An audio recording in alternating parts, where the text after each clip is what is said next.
I love gun shows, and what I like about them is that I can find things I don't normally see in gun stores or in sporting goods stores, and sometimes that can be really, really interesting. So I went to a couple gun shows recently, and at the first one I didn't really get anything worth doing a whole video on, so this is that gun show as well as the one I went to yesterday. And then at the end, I'm going to give some advice for just getting guns for the cheap. I don't necessarily have the largest gun budget in the world, and so I wanted to share some advice that I have found with you guys and maybe just give you some pointers or some lessons from things I've learned. But let's start with what I picked up at the gun show. And the first thing that I found, there were some ladies and they were liquidating their father's muzzle loading collection. So I got 2 of those. I bought this Flintlock musket for $100. And it is missing the flint, so I do need to replace that.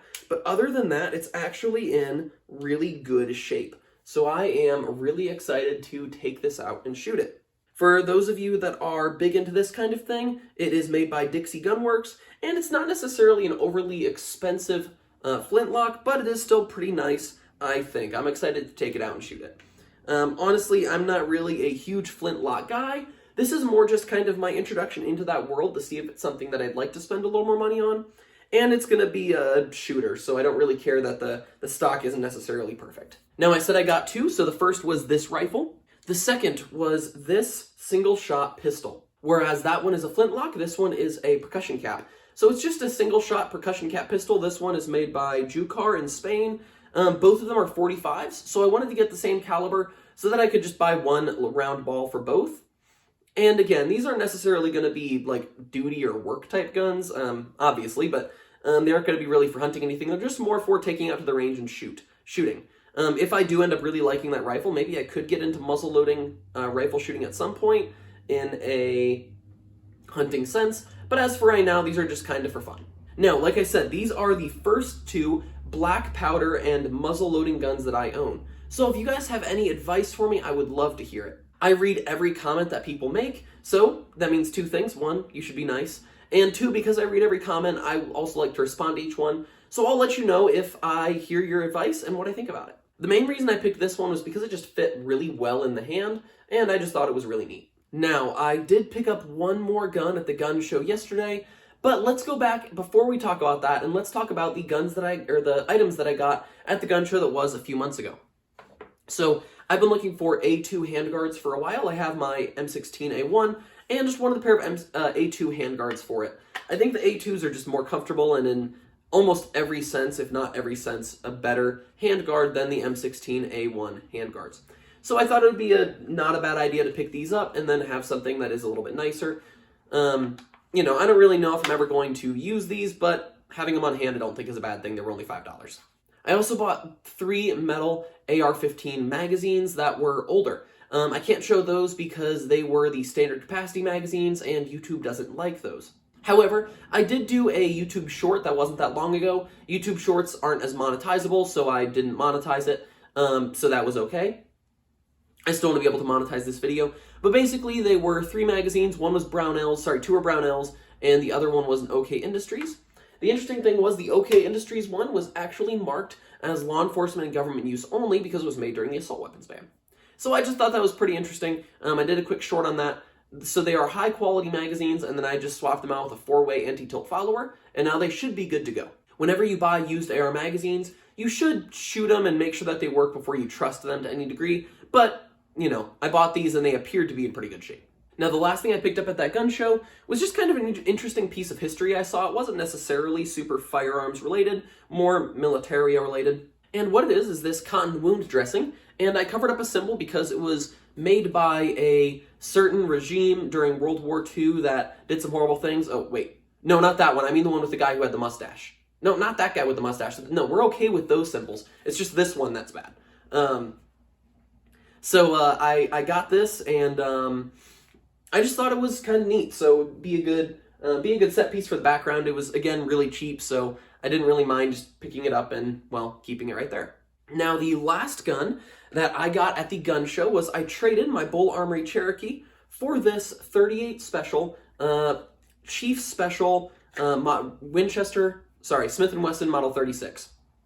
And then it came with this left-handed Black Hawk holster. So I'm probably just going to try and sell the holster because I don't really intend on carrying this in my left hand.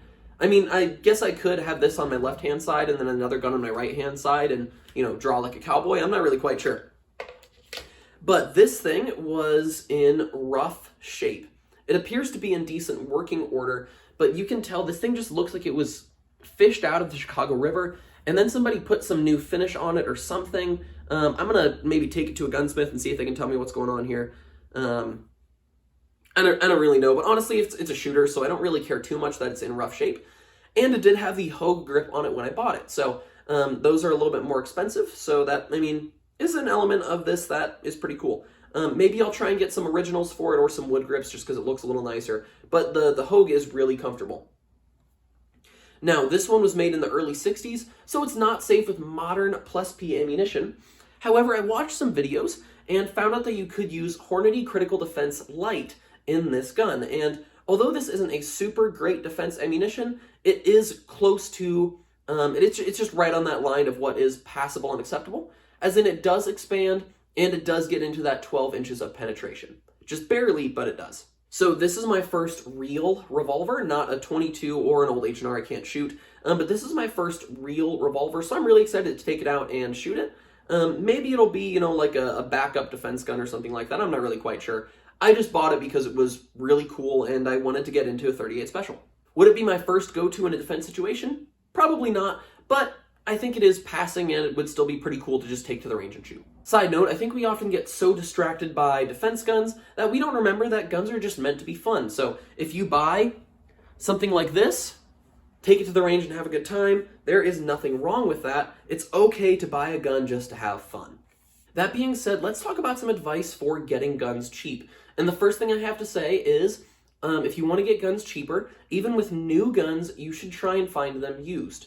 Now, you do need to be careful buying new guns because you don't ever know exactly what somebody did to it. But with a little bit of looking, you can look at the firearm and see that everything should operate safely. This one isn't necessarily new, but I just picked up this Marlin Model 60 not that long ago. And it's an older model, but the Marlin Model 60 is a gun that I believe is still manufactured. And so, if you want a Model 60, a really good way to get one for less expensive is to buy one used. And I know that these can have some issues, not safety issues, but just feeding issues, if they've been really worn in or haven't been handled properly. But in general, that's kind of up to you, and it's probably not going to be a defensive gun anyway. But if you're buying something like a Glock or other modern firearms, likely you'll be perfectly fine buying a used gun, even something like a police trade-in that's had a ton of rounds through it. You can save a decent bit of money by buying a gun used instead of looking for a brand new one. Now, one way to get used guns even cheaper is to be okay with things like cosmetic wear, as well as visible damage, but that doesn't affect the functionality. Now, we don't have to go any further than the gun that I already showed you, and that is the Model 36 I picked up. This thing looks like it was magnet fished out of the Chicago River. It just has a lot of finish issues on the gun itself. And I don't know exactly what happened to cause that. But the lockup is good, and the gun is in decent shape cosmetically, and the rifling is still okay. It's just that the visible gun appears to have some wear. I don't necessarily know what happened to it, but it does look a little bit ratty. Another example I have is my Mossberg 500. This is a 20 gauge that I bought at the pawn store for $100. Now, this is a cheaper model, and we'll talk about that in a little bit. The other issue, though, is that the pump is broken. Now, the interesting thing with this pump being broken here is that when I'm holding the gun, my hand isn't even there. So I walked into the gun show, I walked into the gun store where I bought this, and I saw it on the shelf, and they said it was $100, and I was like, well, let me see it. So I picked it up, I grabbed it, and I held it, and I realized that my hand wasn't even in the place on the gun where that would cause an issue. So for me, this gun is perfectly fine, even though it has a major cosmetic issue. For shooting, though, that really doesn't matter, and it's never caused any issues for me. So if you want to get a gun cheaper, one way to do it is, if it's a shooter gun and not necessarily a collectible gun where you're looking for it to be in good condition, you can buy a gun that has cosmetic issues that don't affect its usability. Things like finish wear and holster wear are a really good point for this. I recently saw a gun at my local Cabela's, and that gun, somebody had engraved their name into the top of it. I think it was a Beretta PX4 Storm.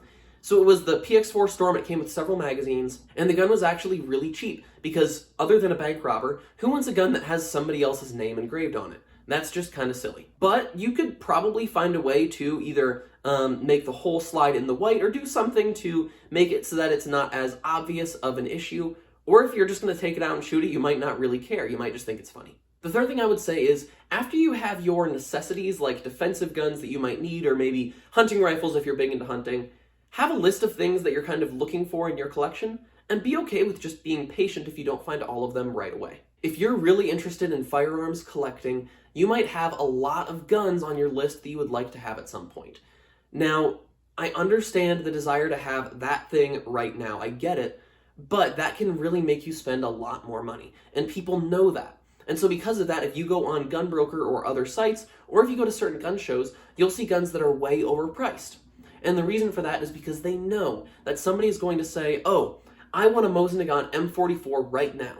And so they go to a gun show, or they go online and they see one for $600 and say, I want this right now, so I don't care what I spend. Now, I'm not going to tell you that you can't do that if that's what you really want to do.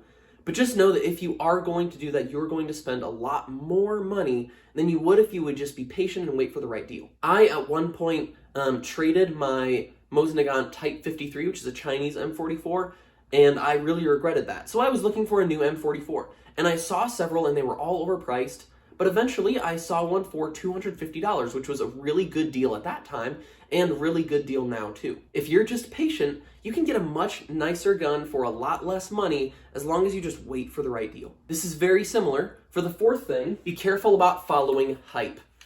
Right now, things like this M16 with a fixed carry handle are all the rage.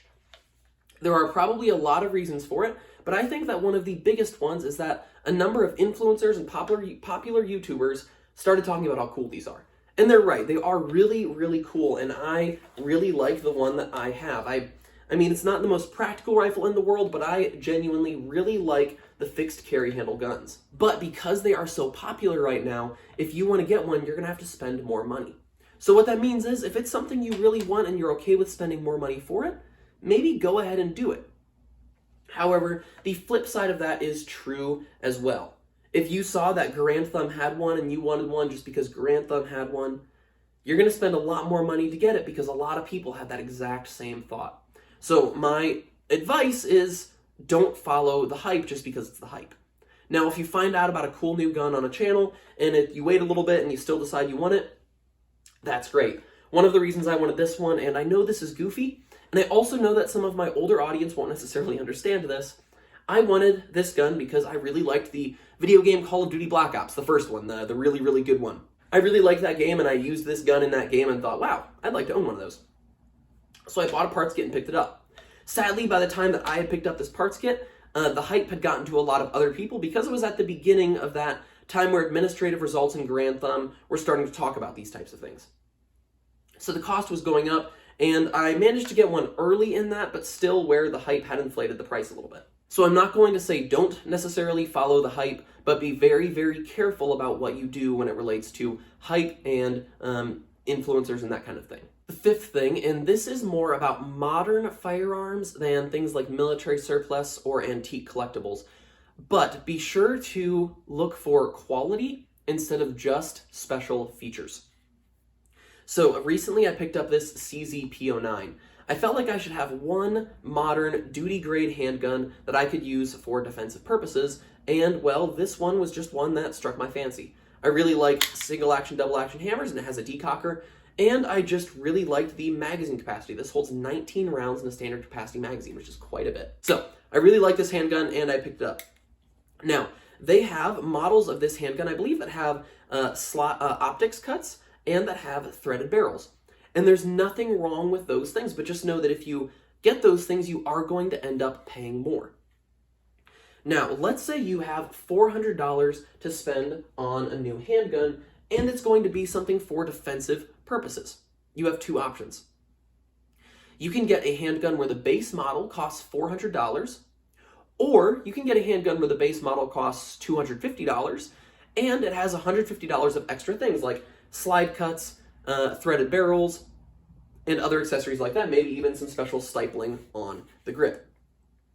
I would say that in most cases, for a defensive gun, you're probably a lot better off getting something that has a higher quality base gun.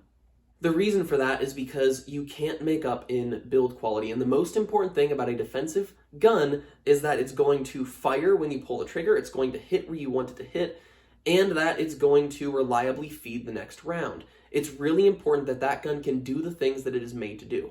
And the lower the price point, the more likely you are to have quality control issues and other build quality issues. Now, I know those other things can be really nice. Maybe you want to put something on it with that threaded barrel, or maybe you want to learn how to shoot with a red dot, and there is absolutely no problem with that. However, you need to be careful about not sacrificing quality for those nice things. Also understand that all of those things and every gun requires training and the ability to know how to use it. So it's very important that you also factor in the cost of ammunition, both training ammunition as well as your duty ammunition and use ammunition, so that you can be ready to use that gun when the need arises. If you spend an extra $150 on a red dot for your gun, and because you did that, you don't have enough money to buy ammunition to learn how to use that red dot and how to zero it and how to shoot with that gun in general, you are going to really lose out versus buying a gun that may not have all of the cool things and all of the things that everybody says you need to have on a gun, but will work and you know how to use it. Now, another place where this is very true is with ARs. The AR market is very, very, very saturated with different companies and different manufacturers, and some companies manufacturing under multiple brands. Things get really complicated. And if we're being honest, not everybody needs to spend $1,000 on an AR because they likely won't use it that frequently. But it is still important, if you're going to trust that gun with your life, that it does hold up to a certain quality. And if you have a limited budget like I do, one way to get that budget to stretch a little bit further is to sacrifice some niceties in order to get a higher quality firearm. This is not my defensive rifle, but it will serve the point. This gun and my defensive rifle both have stock triggers in them.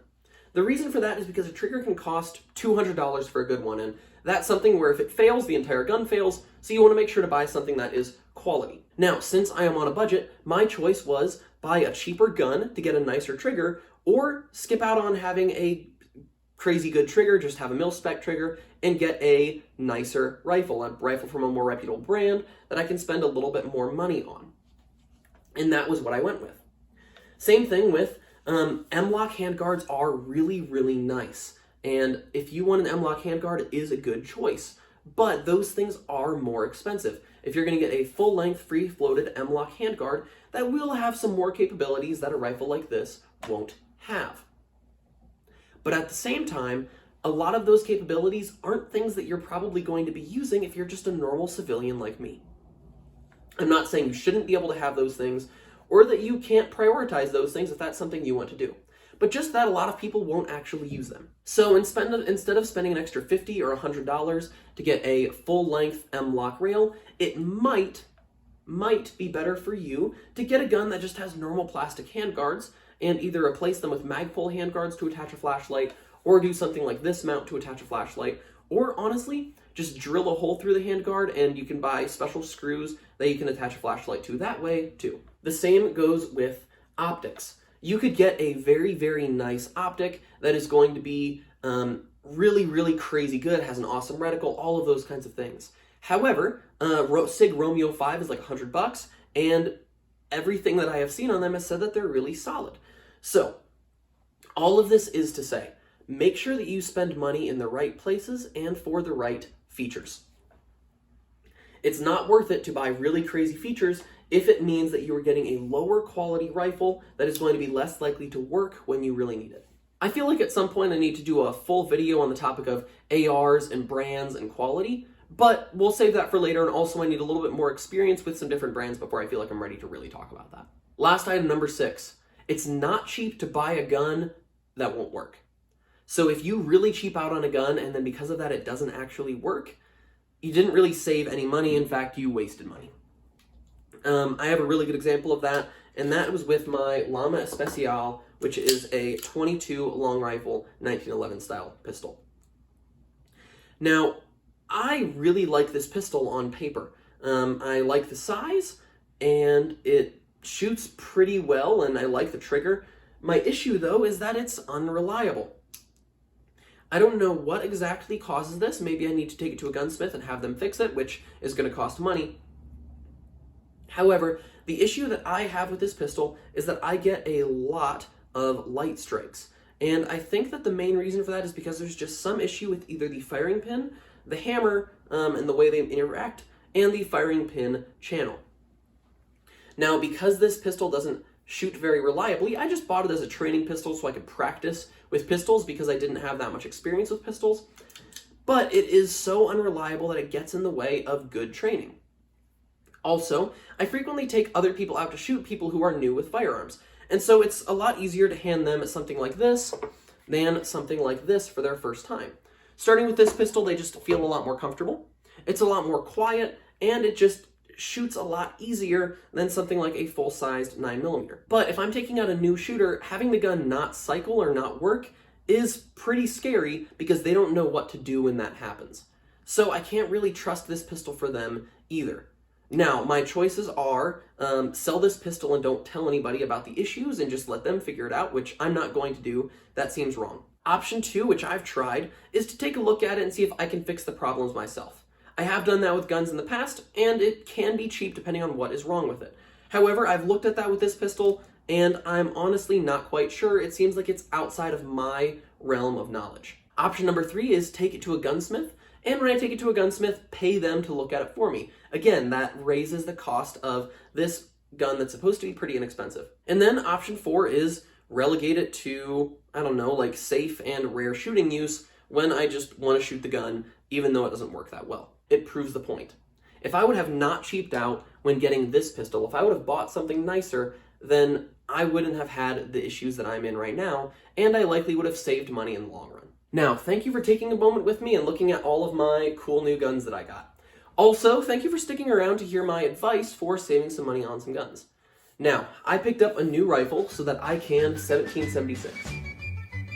But I lived on. Which proves it's hard to get the best of a man named John. John.